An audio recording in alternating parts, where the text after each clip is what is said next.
warahmatullahi wabarakatuh. Ya ma'asyiral muslimin wa sumratal mu'minin rahimakumullah. Riya Nabi radhiyallahu anhu أن النبي صلى الله عليه وسلم قال: إذا قلت لصاحبك يوم الجمعة أنصت والإمام يخطب فقد لغوت. أنصتوا واسمعوا وأطيعوا رحمكم الله. أنصتوا واسمعوا وأطيعوا رحمكم الله. أنصتوا واسمعوا وأطيعوا رحمكم الله لعلكم ترحمون. اللهم صل على محمد. اللهم صل على سيدنا محمد. اللهم صل على سيدنا ومولانا محمد. السلام عليكم ورحمة الله وبركاته. Waalaikumsalam. Allahu Akbar, Allahu Akbar, Allahu Akbar, Allahu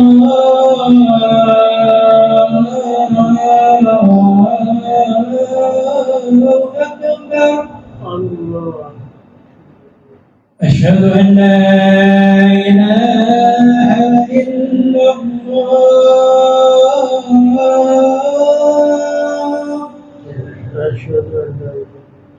أشهد أن لا إله إلا الله.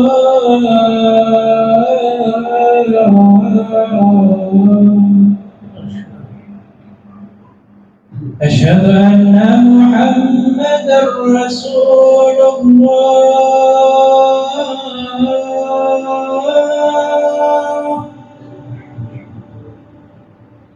أشهد أن محمدا رسول الله.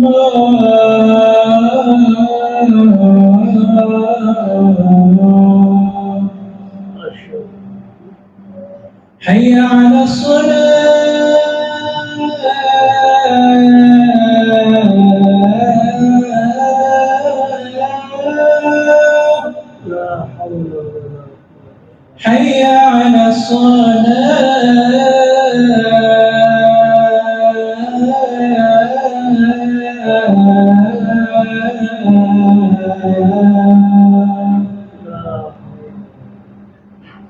حي على حي على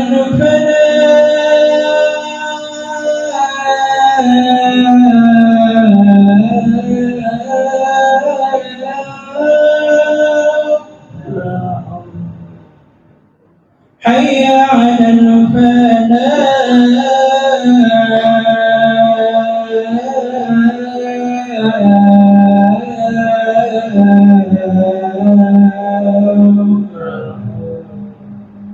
الله أكبر، الله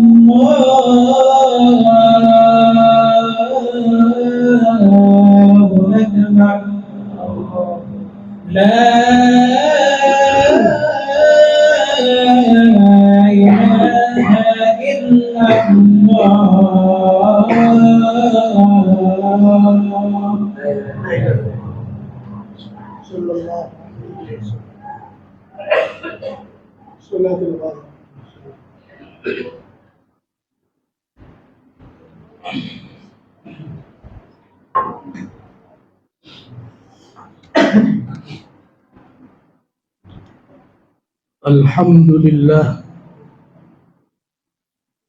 الحمد لله نحمده ونستعينه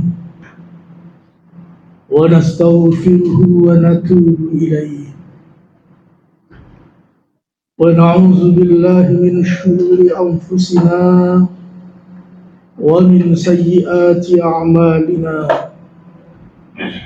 من يهده الله فلا مضل له ومن يضلل فلن تجد له وليا مرشدا أشهد أن لا إله إلا الله وحده وأشهد أن سيدنا ونبينا محمدا عبده ورسوله وصفيه وحبيبه وخليله الذي لا نبي بعده اللهم صل وسلم على سيدنا محمد وعلى آله وأصحابه صلاة وسلاما دائمين متلازمين إلى يوم القيامة أما بعد فيا عباد الله اتقوا الله أوصيكم ونفسي المسلمة بتقوى الله وقد فاز المتقون قال الله تعالى في كتابه العظيم وهو أصدق القائلين يا أيها الذين آمنوا اتقوا الله وقولوا قولا سديدا يصلح لكم أعمالكم ويغفر لكم ذنوبكم ومن يطع الله ورسوله فقد فاز فوزا عظيما وقال النبي المصطفى محمد صلى الله عليه وسلم تصديقا وتبيانا لهذه الآية عندما يقول اتق الله حيثما كنت وأتبع السيئة الحسنة تمحوها وخالق الناس بخلق حسن الحديث أو كما قال. Ma'asyiral muslimin, sidang Jum'ah rahimakumullah. Alhamdulillah, kata yang pantas untuk kita ucapkan pada siang ini, di mana dengan taufik hidayah dan inayah Allah Subhanahu wa taala kita masih dalam keadaan sehat walafiat, bisa melaksanakan kewajiban kita sebagai muslim, juga kewajiban kita sebagai mukmin, yakni melaksanakan salat Jumat di tempat yang insya Allah penuh dengan pahala Allah Subhanahu wa taala ini. Mudah-mudahan niatan kita untuk melaksanakan ibadah ini senantiasa dicatat oleh Allah Subhanahu wa taala sebagai amal baik kita yang nantinya kita akan dapatkan pahalanya di sisi Allah Subhanahu wa taala. Amin. Jamaah sidang Jumat yang dimuliakan Allah, tiada henti-hentinya setiap Jumat kita selalu diingatkan oleh khatib untuk senantiasa meningkatkan kualitas ibadah kita, keimanan kita, bahkan ketakwaan kita kepada Allah Subhanahu wa taala. Kita tahu, kita yakin hanya dengan ibadah, keimanan dan ketakwaan inilah insya Allah kita akan mampu mencapai kebahagiaan hakiki, kebahagiaan hidup di dunia ini, lebih-lebih kebahagiaan nanti di sisi Allah Subhanahu wa taala. Mudah-mudahan kita semua yang ada di tempat ini senantiasa dijadikan oleh Allah sebagai hamba-hamba Allah yang muttaqin, hamba-hamba Allah yang senantiasa bertakwa kepada Allah Subhanahu wa taala.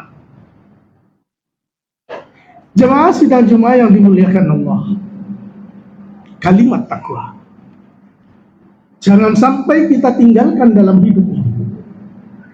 Dengan kata lain, kalimat takwa hendaknya selalu kita dahulukan di dalam kehidupan ini, dimanapun, kapanpun, bahkan dalam keadaan apapun. Jangan sampai kita meninggalkan ketakwaan kita kepada Allah Subhanahu wa taala. Hadis dalam muqaddimah yang telah saya sebutkan tadi di mana Nabiullah Muhammad sallallahu alaihi wasallam dengan tegas beliau mengatakan kepada kita, ittaqillah, kata beliau, takwalah kalian kepada Allah, ittaqillah, takutlah kepada Allah haitsuma kunta, dimanapun kalian ini berada. Sebab kalau kita sudah mampu melaksanakan fungsi kita sebagai hamba Allah, kita penuhi kewajiban-kewajiban kita kepada Allah, dan dengan penuh keikhlasan kita menyembah mengabdi kepada Allah, maka yakinlah Allah tidak akan lupa dengan kebutuhan kita. Ini dijanjikan oleh Allah, wa may yattaqillah yaj'al lahu makhraja, kata Allah. Siapa yang takwa kepada Allah, Allah akan buka setiap pintu kesulitan yang ia hadapi. Kesulitan apa saja? Ekonomikah itu? Kesulitan hidup lainnya? Sesulit apapun masalah yang kita hadapi, kalau kita sudah gantungkan kepada Allah, tawakal kita kepada Allah, insya Allah kita bisa melalui itu semua dengan baik. Kita mohon mudah-mudahan kita dijadikan sebagai hamba-hamba Allah yang muttaqin. Amin. Allahumma. Jemaah yang dimuliakan Allah Subhanahu wa taala. Apapun yang kita lakukan di dunia ini pasti nanti akan dimintai tanggung jawab di hadapan Allah Subhanahu wa taala. Apakah itu amal soleh yang kita lakukan, ataukah kesalahan, dosa dan khilaf kepada Allah Subhanahu wa taala, pasti nanti catatan itu akan ditunjukkan kepada kita oleh Allah, dan kita dimintai tanggung jawab oleh Allah Subhanahu wa taala. Ya memang beginilah manusia, di mana di dalam bentuk penciptanya tidak ada satupun makhluk di dunia ini yang bentuknya, keindahan bentuk tubuhnya mengalahkan keindahan bentuk manusia ini. Tidak ada. Laqad khalaqnal insana fi ahsani taqwim. Sungguh kami ciptakan manusia itu dalam sebaik-baiknya. Tidak hanya itu, ketika Allah menciptakan kita sebagai manusia, Allah membekali kita dengan akal. Tapi jangan lupa, Allah juga membekali kita dengan nafsu. Tinggal bagaimana kita menggunakan keduanya ini. Kalau dalam hidup ini kita dahulukan akal kita kesampingkan nafsu keinginan kita, pastilah apa yang kita lakukan ini sesuatu yang baik. Tapi jika sebaliknya, dalam hidup ini kita kesampingkan akal kita dahulukan nafsu keinginan kita, pastilah apa yang kita lakukan ini pasti tidak akan baik. Dan ingat, apapun yang kita lakukan, apakah itu kebaikan atau maksiat dan dosa kepada Allah, pasti dimintai tanggung jawab di hadapan Allah Subhanahu wa taala. Kapan itu dimulai tanggung jawab itu? Ketika kita sudah memasuki yang namanya pintu kematian. Alladzi khalaqal mauta wal hayata liyabluwakum ayyukum ahsanu amala, kata Allah. Dialah Allah yang menciptakan kematian wal hayat dan kehidupan. Untuk apa? Liyabluwakum ayyukum ahsanu amala, untuk menguji kalian mana di antara kalian yang paling baik amalannya di hadapan Allah Subhanahu wa taala. Tidak hanya sampai ketika kita menghadapi kematian. Kematian adalah sesuatu yang pasti. Kematian adalah suatu keniscayaan yang pasti akan menemui kita. Kullu nafsin dha'iqatul maut, kata Allah. Setiap yang mempunyai nyawa, yang hidup, pasti nanti akan mengalami yang namanya mati. Jemaah yang dimuliakan Allah Subhanahu wa taala. Apakah selesai ketika kita mati nanti? Tidak. Nanti akan ada di mana kita akan dibangkitkan kembali oleh Allah Subhanahu wa taala. Akan dihisab, akan dihitung, akan ditimbang amal kita nanti di hadapan Allah Subhanahu wa taala. Allah mengatakan, wa nadha'ul mawazinal qista liyaumil qiyamah fala tuzlamu nafsun syai'a, kata Allah.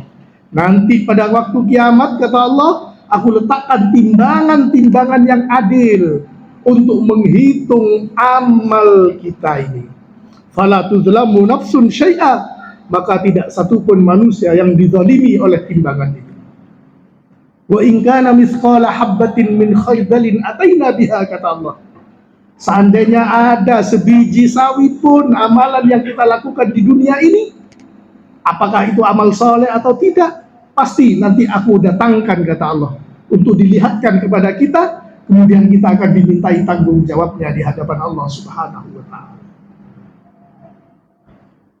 Jemaah yang dimuliakan Allah Subhanahu wa ta'ala, ketika amalan itu sudah ditunjukkan kepada kita, maka tidak satupun kita yang bisa mengelak, tidak satupun yang akan menyangkal kepada catatan yang kita miliki dengan amalan kita. Sebab ketika kita tidak mengakui itu amalan yang ditunjukkan oleh Allah, saat itu juga kata Allah, al-yawma nakhtimu ala afwahihim wa tukallimuna aydihim wa tashhadu arjuluhum bima kanu yaksibun. Pada saat itu kata Allah, kami kunci mulut-mulut kita. Mulut kita dikunci ketika kita tidak mengakui amalan yang kita lakukan. Wa tukallimuna aydihim, yang mengiyakan adalah tangan kita. Wa tashhadu arjuluhum, dan saksinya bukan siapa-siapa, tapi kaki kita yang menjadi saksi bagi kita. Bima kanu yaksibun, atas apa yang telah kita lakukan di dunia ini. Kita hanya bisa memohon kepada Allah, mudah-mudahan segala kesalahan kita, kekhilafan kita, dosa kita kepada Allah Subhanahu wa ta'ala, mudah-mudahan diampuni oleh Allah Subhanahu wa ta'ala. Dan mudah-mudahan amal soleh yang kita lakukan di dunia ini, mulai sholat kita, ibadah kita, zakat, haji kita, puasa kita, mudah-mudahan semuanya diterima oleh Allah Subhanahu wa ta'ala. Mudah-mudahan amal itulah nanti yang akan menemani kita, yang menjadi bekal kita ketika kita akan menghadap kepada Allah. Dan kita mohon kepada Allah, mudah-mudahan ketika kita menghadap nanti, kita semuanya menghadap dalam keadaan husnul khatimah. Amin. A'udzu billahi minasyaitonir rajim. Wal 'asri innal insana lafi khusr illa alladhina amanu wa 'amilus solihati wa tawasaw bil haqqi wa tawasaw bis sabr. Barakallahu li wa lakum fil Qur'anil 'azim. ونفعني وإياكم بما فيه من الآيات والذكر الحكيم وتقبل مني ومنكم تلاوته إنه هو السميع العليم. أقول قولي هذا وأستغفر الله العظيم لي ولكم فاستغفروه إنه هو الغفور الرحيم.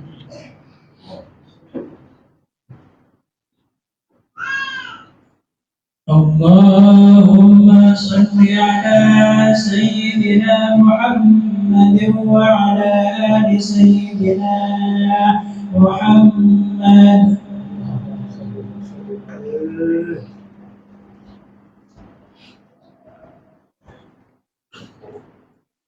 Alhamdulillah,